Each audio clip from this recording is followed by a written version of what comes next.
വായുനാറ്റം ചില രോഗങ്ങളുടെ ലക്ഷണമാകാം. വായിൽ നിന്ന് വരുന്ന ദുർഗന്ധമാണ് വായുനാറ്റം. ഇത് ആരോഗ്യത്തെ മാത്രമല്ല ആത്മവിശ്വാസത്തെയും ബാധിക്കും. പേര് പോലെ ഇത് വായിലെ പ്രശ്നങ്ങൾ കൊണ്ട് മാത്രം വരുന്നതല്ല.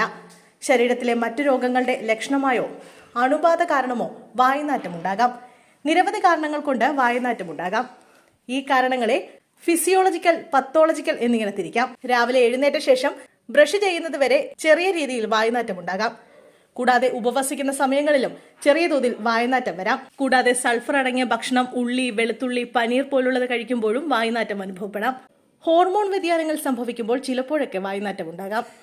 ഇതൊക്കെ ഫിസിയോളജിക്കലാണ്, അതായത് താൽക്കാലികവും ചികിത്സ ആവശ്യമില്ലാത്തതുമാണ്.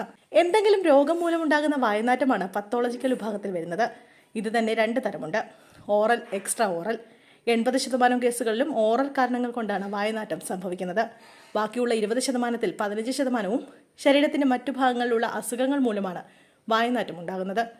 ശ്വാസകോശ സംബന്ധമായ രോഗങ്ങൾ, മൂക്കിന്റെ പാലത്തിൽ വളവ്, മൂക്കിൽ ദശ വളർച്ച, സൈനസൈറ്റിസ്, ഗ്യാസ്ട്രിക് പ്രശ്നങ്ങൾ എന്നിവയുടെ ലക്ഷണമായും വായുനാറ്റം ഉണ്ടാകാം. ചില പ്രത്യേക അസുഖങ്ങൾക്ക് ചില പ്രത്യേക ഗന്ധം തന്നെ ഉണ്ടാകാം. പ്രമേഹ രോഗികൾക്കാണെങ്കിൽ പഴം ചീഞ്ഞളിഞ്ഞ പോലുള്ള ഗന്ധം അനുഭവപ്പെടാം. വൃക്കരോഗമുള്ളവരിൽ മത്സ്യത്തിന്റെ ഗന്ധമുണ്ടാകാം. ചുരുക്കം ചില ആളുകളിൽ സ്യൂഡോ ഹാലറ്റോസിസ് എന്ന അവസ്ഥയും ഉണ്ടാകാറുണ്ട്. പണ്ടെപ്പോഴോ വായുനാറ്റം ഉണ്ടായിട്ടുണ്ടാകാം. അതിപ്പോഴും ഉണ്ടെന്ന അമിത ചിന്തയാണ് സ്യൂഡോ ഹാലറ്റോസിസ്. ഇത് ദൈനംദിന പ്രവർത്തനങ്ങളെ വരെ ബാധിക്കാം. ഇതൊരു മാനസിക പ്രശ്നമാണ്.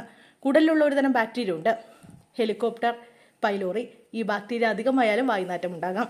വായുനാറ്റത്തിന്റെ കാരണം അറിഞ്ഞ് ചികിത്സിക്കുകയാണ് പ്രധാനം.